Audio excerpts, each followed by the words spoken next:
ఇది ఎంత టేస్టీగా ఉంటుందని అస్సలు అనుకోలేదు ఇప్పటికి ఫ్రెండ్స్. ఎంత బాగుందో. హలో ఇప్పటికి ఫ్రెండ్స్ వచ్చేసి నేను ఎలా ఉన్నారు అందరూ?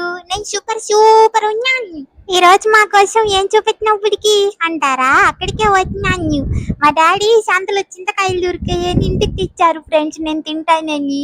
మా మమ్మీ వాటితో చింతకాయలు చేపలు కూర వండింది.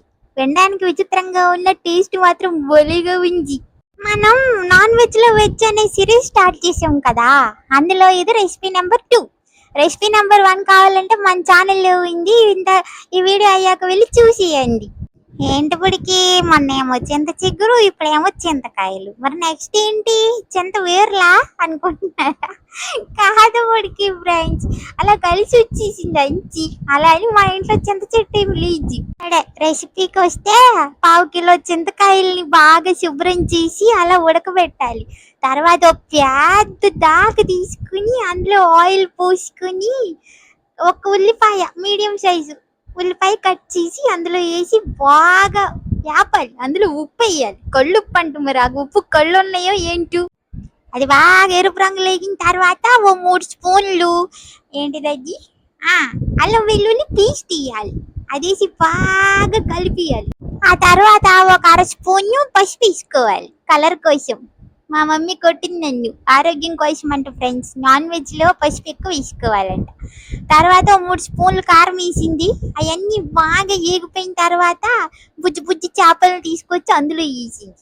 నేను పెంచుకోవడానికి అడిగితే మా డాడీ నాకు చేపలు కొనేవారు, కానీ మా మమ్మీ కూర చేయడానికంటే మాత్రం బోల్డ్ కొన్నారు. చూడండి, కిలో చేపలంట.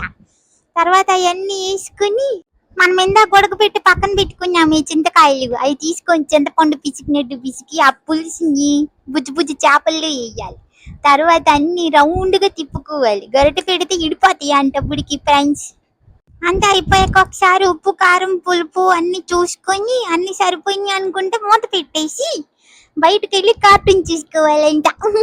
ఊరికే చెప్పేప్పటికి ఫ్రెండ్స్ కూర మాడిపోద్ది. ఎక్కడే ఉంది 10 నిమిషాల తర్వాత ఒక 8 పచ్చిమిర్చికాయలు, ఒక 2 స్పూన్ల గరం మసాలా పేస్ట్ వేసుకొని బాగా కలిపి మళ్ళీ మూత పెట్టుకోవాలి.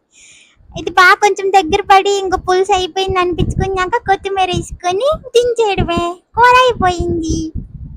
ఇది ఎంత టేస్టీగా ఉంటుందని అస్సలు అనుకోలేదు ఇప్పటికి ఫ్రెండ్స్. ఎంత బాగుందో. అలా ముద్ద కలిపి నోట్లో పెట్టుకుంటే ఆహా స్వర్గం. పుల్ల పుల్లగా బొలిగా ఉంది పులుసు, చాలా టేస్టీగా ఉంది. మీరు కూడా ట్రై చేయండి. సరే మరి, ఇంతకీ మీరు నాకు ఫ్రెండ్ అయ్యారా లేదా? అదే నన్ను సబ్స్క్రైబ్ చేసుకున్నారా లేదా?